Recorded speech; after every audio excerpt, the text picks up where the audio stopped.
weekly breakdown of every NASCAR Cup Series race. Here are your hosts, Kevin Batstone, NASCAR Sky, and Jeff Davis.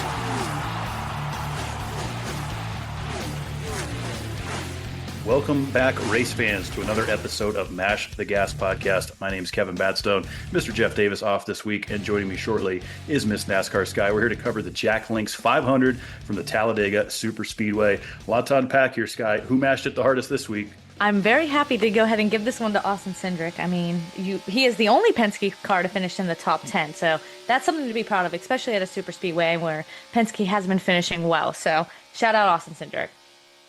Great win. He was in the right place at the right time. I mean, it was basically, the four is obviously Ryan Preece there on the outside lane. We'll get into the disqualifications here in a minute, but those guys, they led the field. They were in position. The pit stops went well for those guys, and they were able to hold off, the two Hendrick Chevys of Kyle Larson and William Byron. There was just really, they could never quite get a run. That third lane kind of went away. We saw four wide racing early, but it was pretty much just 2 by 2, for those last green flag laps. I mean, interesting stat here. This was the longest green flag run to the checkered that we've had at a super speedway since 2004. So that's kind of an interesting stat. Everyone was expecting the big one. Didn't happen this time. I mean, even Fox was expecting the big one. They had that very weird, I don't even know what you want to call it, slideshow of, is the big one coming? It was so scary. I was like, what are we doing with this? I mean, I was definitely surprised to see. I didn't hear that stat. That's a very interesting stat to hear. But I was happy that it was green flag because we've had enough. It's not even halfway through the season. I've had enough wrecks. Like we've had enough to kind of fill in for a while. But there was some things here and there. There was, Seabell, which we'll get into, but I think the first wreck was Blaney and whatever happened on pit road that kind of took Blaney and Yeah, Brad Keselowski was involved in that mess. Kyle Busch got a piece of it, but he was able to keep going. But yeah, I mean, we're coming down to pit. I don't know what those guys were doing. I know Keselowski said he got jammed from behind. He was trying to get down to pit road, and then all hell broke loose with the 8. He clipped the 12 of Blaney, ended his day. And obviously Brad Keselowski had to take it to the garage as well. So, a little bit of chaos there on pit road. It seems like they got that sorted out for the remainder of the race. Yeah, it was a tough day for the Ford guys because RFK, they didn't do too well. I'm pretty sure Chris Buescher also got into a wreck. I think that's what he was with Seabell or whatever. I don't know. It was a tough day for them. And then definitely at the end, it's so disappointing because Preece had such a good run. I'd really like to see, I've seen his growth this year. I'm really impressed with it and I'm really glad to see it out of him. So it is just so disheartening. But I can't say the same for Logano. I mean, we all know I'm a pretty big Logano fan myself, but I think he got very, very humbled. He needed this disqualification. He needs to really sit back and figure it out because he was throwing a tantrum like a 2-year-old over a stage win, which I mean, especially when you're Logano, you kind of need them. But at the end of the day, it really isn't that big a deal, especially when it's your teammate.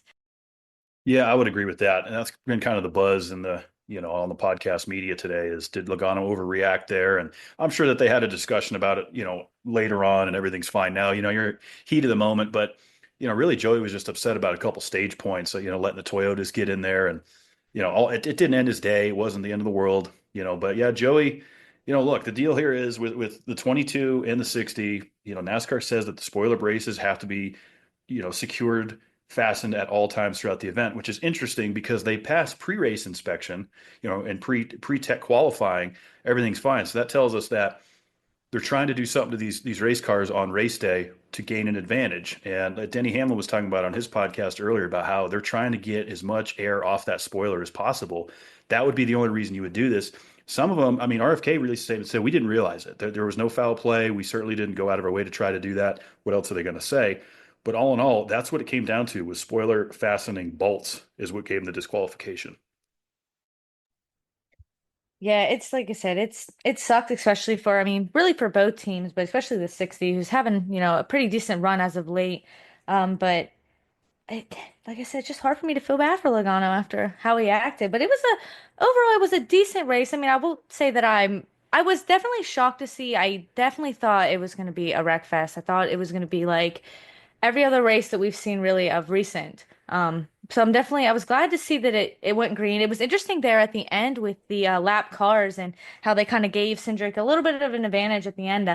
I thought they were going to come into play in a different way, so I was definitely interested with that. Yeah, and the racing all around, we're so used to expecting the big one. And so there was a lot more green flag pit stops. We saw the usual suspects. The Toyotas pit with the Toyotas. Hosts of our decided to pit with them that one time, got really a great track position out of that. So I thought that was a good move. But then we had the Ross Chastain incident, which Denny was not happy about. And I understand why. I mean, Ross is doing about 165 miles an hour. Denny's coming in at full sail at about a buck 90. And now if Denny doesn't move, the whole field's wrecked, right? So Denny's got to either check up, he's got to go high, and basically just let Ross, come in there. But one of the points he was making was, look, we have a blend speed off of turn two. You can't just come off pit road and turn right.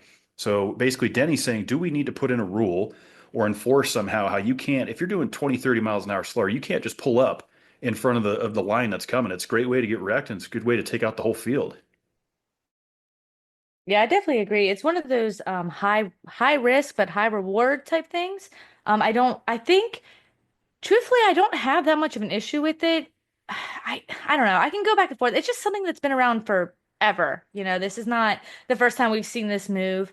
So I don't I it takes that one person who's not skilled enough or who doesn't full send it the way you're supposed to cause like a big wreck. And I don't know if I agree on making a rule with it, honestly. It's one of those things that's been around. It's a strategy play. It's not something that every driver is going to do. I mean, most drivers aren't dumb enough to do it. But Ross Chastain, I mean, he's definitely one of those drivers that has the guts to pull something like that for sure.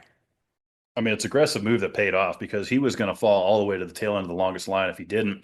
Seems to be a track house thing. We were looking at some film at some of these super speedways over the last year. Suarez did the same thing last year and ended up causing a big wreck doing the same thing, trying to catch that fast lane. So I don't really think there should be a rule against it either, or a black flag per se. I think you got to let the drivers make that, discretion at their point and control what they can control. And that leads us now to the Seabell incident when coming back to green, they come off turn two. They were doing about 175. They weren't quite up to speed yet. So the way Denny was describing it is, you push them all the way to turn three on the green flag lap, and then you back off or you're going to wreck the guy. He says he's done it for years. We've seen it done every restart, but somehow, they're at the edge of grip, and just that little push off turn two is all it took. And the 20 just went right off the nose. And we saw that was a hard hit. Thankfully, we have safer barriers on every inch of that wall there. Yeah, it's always good to see, drivers when they're okay. All the safety things that NASCAR's put in over the years really work. I mean, we've seen drivers flip. I mean, Ryan Preece, even after when he was leaving Talladega, he said, "I'm glad to not be leaving the Info Care Center this time." So it's always good to see people to make sure the drivers are okay. It does suck that they're even in the situations that they are, but I think that's just kind of what they sign up for, when they do it, unfortunately, I guess is what I'm trying to say. Sure. It's just a product of super speedway racing. And, that's the reason why Dale Earnhardt Jr. said he won't do it again. If he's going to run a race, it's going to be a short track. And, there's too much risk involved. It's, hold on tight and hope you miss the big one. I mean, that's the problem with Talladega and super speedway racing in general. The fans love it. I mean, Talladega once again sold out. The infield, it's a party. Talladega is a whole vibe. Daytona, the fans love this style of racing. But I'll be curious to see kind of some of the reports I'm hearing is only about 40% of people gave it an approval as what they would call a good race. And so does that mean it's because we didn't have the big one? Did people think the racing was poor because we didn't have a bunch of torn up race cars and guys in the infield care center?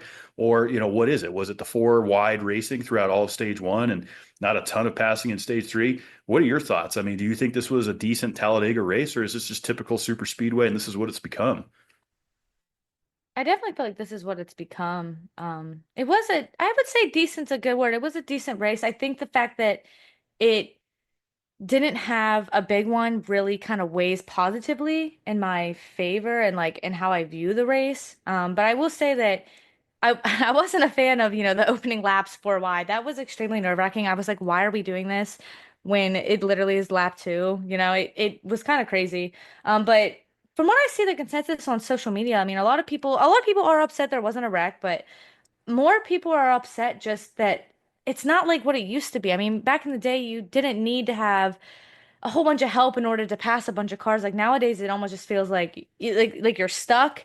And we're just saving fuel most of the time. We're running, half throttle. It's not quite what it used to be, and I think that's where a lot of fans are starting to miss. Yeah, I would agree. And it's just a product. I mean, our short track package is improving. We can, I think, confidently say that. The super speedway package, I think, is going the wrong way. And it really comes down to these guys can't pull out a line. If you're not nose to tail, two wide, three wide, whatever it is, you're going to lose the draft and you're done. You're a sitting duck. So, back in when we had a little less drag on these race cars, the Dale Earnhardt years, that's how these guys would navigate, right? They would draft up a lane and there was these big gaps where they could, do a bump draft and actually draft the air, but they're just so packed in there tight now. It was like William Byron said, half a car length here, half a car length there. They're just jostling for position side by side. It's so hard to get a run, without a push. Yeah, and I think that's where a lot of fans are starting to not like it. And I can definitely agree. I mean, it's like there's bits and parts where it's like decent racing or there's excitement or good runs but it's few and far between anymore. And I definitely miss the older days where you didn't need all this extra help. And I definitely agree. I feel like we're going backwards. It's like they can't do one or the other, that it's like one has to be good, one has to be bad. I hope NASCAR can eventually get their footing and kind of get it figured out because super speedway racing can be a lot of fun. It can be really exciting. It definitely makes me want to throw up most of the time when I'm watching it. But, some people really, really like that. I want to give a good shout out to, I mean, in the top 10, all of Hendrick got up in there and Elliott, the nine car, he had a pretty bad penalty towards the end. I don't quite remember. I think he was speeding or something pretty bad like that. So it's nice to see that he ended up, I think, getting a top five. So that's pretty impressive. It definitely helped when two people got DQ'd in front of you for sure. But I mean, even Bubba Wallace, I mean, he was like what, 20th of the last few laps. I mean, that's pretty impressive. Yeah, I think that one of the biggest losers was Kyle Busch. I mean, it's something every single week for that eight car. If it's not Kyle, over driving into pit road, it's an issue on pit road or a loose wheel or something. These guys can't catch a break. And, he started P2. I really expected more out of that eight car, to be in contention to win this race, but they just keep beating themselves every week. I'm sure they want to turn it around going into Texas, but these guys are on a real long stretch of bad luck. And, a P27 at Talladega is definitely not what they were expecting. But, Kyle Busch too fast exiting. You can't do that. I mean, at Talladega, you're not going to lose a lap, so there is that. But it's, that deep in the race, you've lost all that track position. We just talked about how you can't pass there. You cannot give up track position at Talladega. No, I definitely agree. A lot of drivers tend to just beat themselves. I mean, Kyle Busch is definitely one of them. I was my biggest worry with him jumping to RCR, was just if they would be able to handle it. They haven't been, a top contender in a very long time. It'll be interesting to see if Kyle stays there. But looking at Texas last year, it looks that both the three car and the eight car got a top 10 finish. So hopefully, I mean, Texas could be good for them, especially because the three got a top 10 finish at Talladega. So they got some momentum going on their side. Yeah, I know a lot of these guys, Blaney. I mean, Blaney just can't catch a break on super speedway. So I know a lot of folks they're excited to get back to the mile and a halfs. And, Texas is kind of unique, but very similar to, the Charlottes and the Vegases and, our other mile and a halfs, kind of our cookie cutters. So, yeah, I mean, I think before we turn the page completely to Texas, quick nod to Austin Hill in the Xfinity Series. That was a great race. I don't know if you caught any of that. And then on the ARCA side, my boy old Cletus McFarland, the YouTuber, got a top 10 with 7 cylinders. He blew a cylinder. Those guys pulled out a top 10. So I enjoyed those races as well. I mean, the Cup race was its own beast, but I thought the Xfinity and the ARCA race put on a great show. I don't know if you caught any of it. I did it. I did see on social media the clips, but I heard a lot of people were saying that both the ARCA and Xfinity races were like leaps and bounds just better than the Cup racing that we saw. I gotta just go back to digging on Fox a little bit. That broadcast, I feel like every week it just gets worse. It wasn't the slideshow, the big one slideshow that really got me. It was that they asked Larry Mack a question, a strategy question about like, oh, when should you come to pit road? And then they just like put this random graphic up. I'm like, who is running this? Toddlers? I'm so confused. I don't know why Fox is as bad as it is this year. But that's another reason that it's starting to just get hard to watch. Like you have hard racing, then you have, or not hard racing, I should say, hard to watch racing for some people. You have really bad production, and it's a wonder that we're even gaining fans at this point because right now I feel like NASCAR and Fox are just fumbling. Not to go on a little tangent there, but that's something that's been topping on social media, and we've been talking about it a few times here on the podcast. What is going on with them? It's getting worse too. I mean, you just see the buzz. People are starting to pick up on it. Mistakes are being made. You just brought up a few of them. And it's too bad because I love Mike Joy. I mean, I've been listening to him my entire NASCAR career, 30 plus years he's been involved. And I actually enjoyed listening to him on Kevin Harvick's podcast last week. And they talked about kind of this very thing about how, it's tough to gain young viewership. The average viewing age for NASCAR right now is 58 years old. And, it was a different time. Sponsors were more connected to the fans in the 90s and 2000s. Now it's a little bit more of a corporate approach, almost F1-ish, if you will. And I don't know how you fix that, how you get a younger demographic in. I mean, we see the stands are packed, so that's great. But is it a one and done? Because I know people that just go to Talladega, they just go to the Daytona 500, and that's it. They're not watching. So viewer retention is going to be big. I'll be curious to see what Prime does, with their 5 race coverage. But the other thing, the issue with that, Sky, is not everyone has Prime. Not everyone's going to pay for Prime. And your Coca-Cola 600 is one of our crown jewels. And you're gonna put that on a streaming service. So I think it's going to be interesting. They're probably going to have the lowest viewership of all time because usually the Coke 600 is on Fox National. Yeah, it'll definitely be interesting to see. I understand like that's the way the world is now. Everything's on streaming platforms and eventually, everything's kind of making that jump. But it's a tough line, and I guess we just kind of have to wait and see how it goes. I mean, maybe a lot of people do get Prime to watch the Coke 600. I mean, I'm not totally sure. I know what Larson's like doing the double or whatever again this year, so that could be a good driving factor. But I will definitely have to see how it goes. But back to your thing about how to get younger fans, I think not only does NASCAR have to kind of figure out what they're doing, but a good example of someone that I think, as a younger viewer, RFK, I don't know if you know anything about their social media, especially like their X, their Twitter account. I think that they are like one of the leading examples of just making content that really caters to the younger viewers. NASCAR's been doing okay though. They posted a little GTA thing with Carson Hocevar. I mean, they're upping it a little bit, but they definitely can get better. Yeah, I think that's probably the way that you reach the younger fans. I mean, look, people want their information quicker. So the TikToks, the Reels, some of the stuff you do on social media, I think that's going to be the way that you attract the younger fan base because and I'm going to sound old here, but in the 90s, all I had was I would see Jeff Gordon on TV on Sunday and maybe on a Pepsi commercial throughout the week. But now people have access to their favorite driver all week long. You can see what they're up to. They're putting stories. So I think social media plays a crucial role in not only fan engagement but driving new fans to the sport. I mean, I think that's just the way the world's going now, and NASCAR is going to have to evolve with it. I think they are. I mean, I give NASCAR credit. They seem to be, pretty liberal with the way that they approach things, and they're constantly evolving. And I respect that aspect of it. But losing, the older fan base, because I know a lot of people that won't even watch NASCAR anymore. They say, it's a dead sport, this and that. So, look, the NFL, we can pick any sport, and people are going to tell you how it used to be, how it should be. It's never going to be perfect, and you're always going to have keyboard warriors.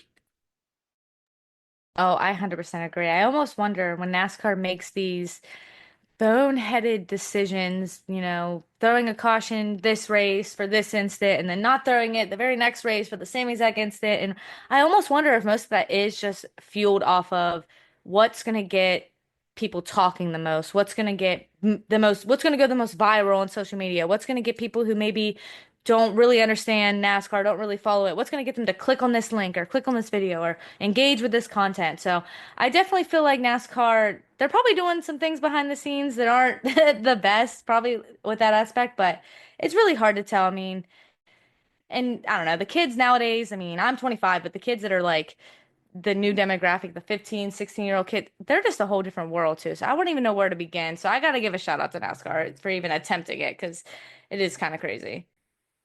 Yeah, you're definitely right about that. And I think what got me into racing was getting to the racetrack. You put fans in the stands, and that's kind of where you get the bug.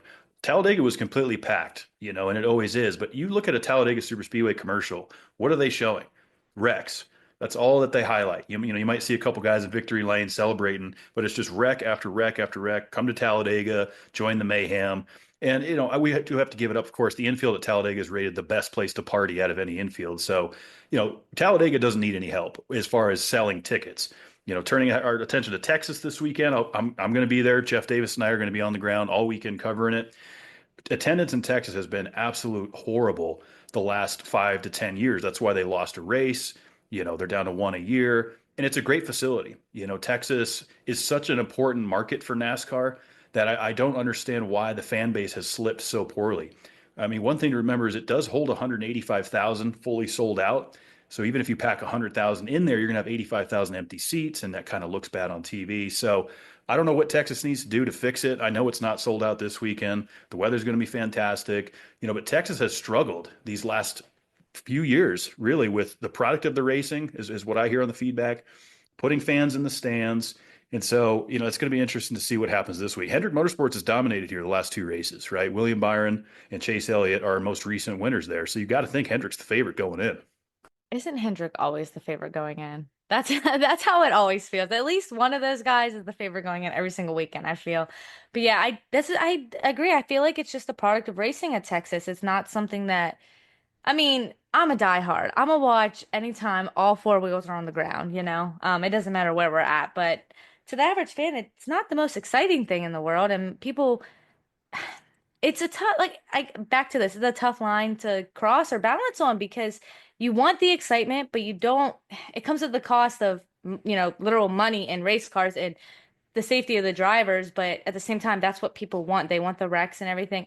I don't know. I don't know what the answer is. It's tough, but going into Texas, hopefully we can turn it around. Maybe we can get some good racing. Maybe something crazy will happen, especially if it's Kyle Larson. I feel like he's always doing something crazy. So maybe he'll win in some fantastic fashion. I mean, definitely he's on the radar, right? When we look at the mile and a half that we've bet on thus far, excluding Atlanta, because we know that's basically a super speedway. We had the upset in Las Vegas with Josh Berry, and then we had the Homestead-Miami race that Kyle Larson took. So those are our only mile and a halfs thus far. We mentioned the Hendricks dominance in Texas.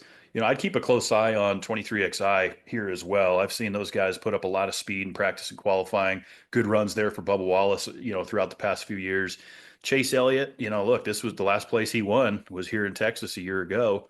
So, you got to keep an eye on the nine. I know NASCAR Nation, most popular driver, would love to see Chase back in victory lane. And then Penske, right? I mean, these guys are hot. Blaney can run well there. Cindric's coming off a win. Who knows? Maybe Logano will surprise you and run up there and contend for a win. The only reason that I would think that he could is because he every time he had something like bad happen to him, he like turns around and like makes the most out of it. So maybe we were let down this week with the disqualification, but maybe my orange hair will be gone next week. Maybe he'll win at Texas. But I could definitely see Chase Elliott doing really well. I don't know. I was thinking Bubba Wallace too because he finished what seventh the last time we were at Texas, and he's coming off a top 10 finish here at Dega. I mean, he's been pretty good this season. Can't say the same for Tyler Reddick. It's pretty crazy how they flipped.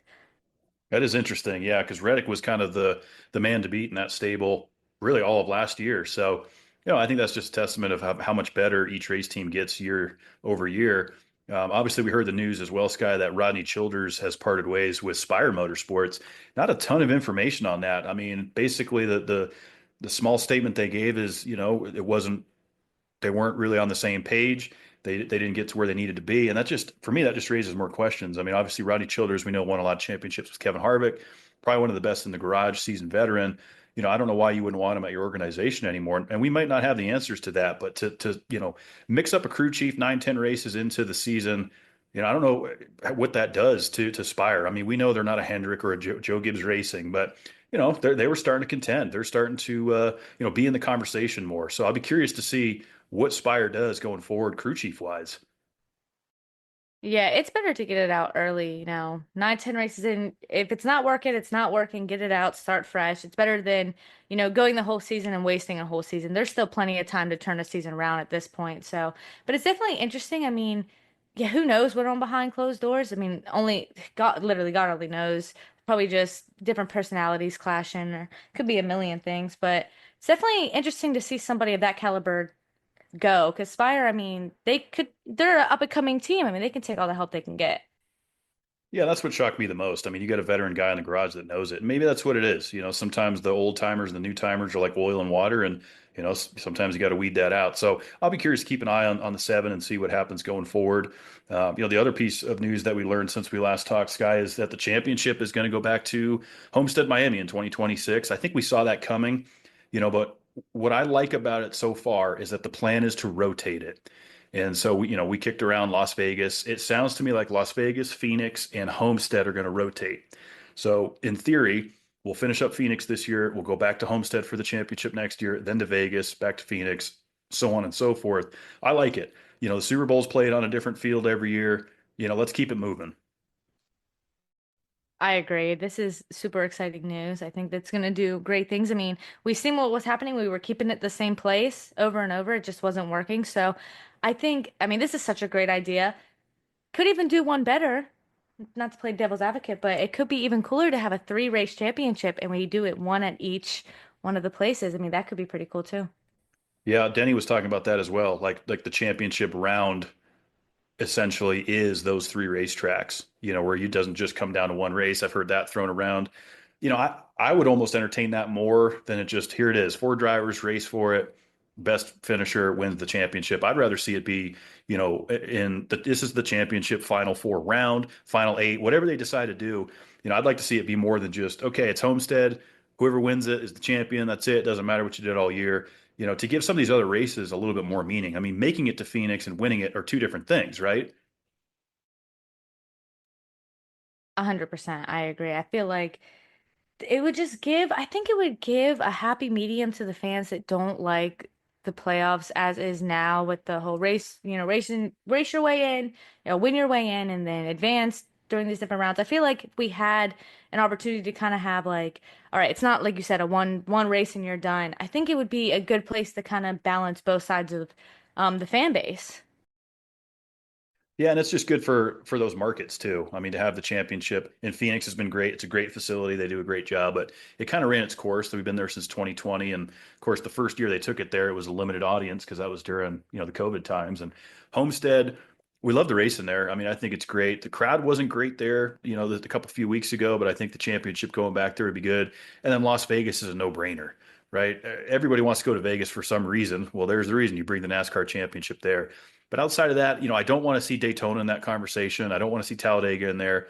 Texas, it gets a little bit chilly that time of year. So those are really, I know we've talked about this throughout the year. Those are pretty much the three tracks that I see making the most sense to rotate through the final championship round. No, I definitely agree. I would be so mad if they put Talladega or Daytona.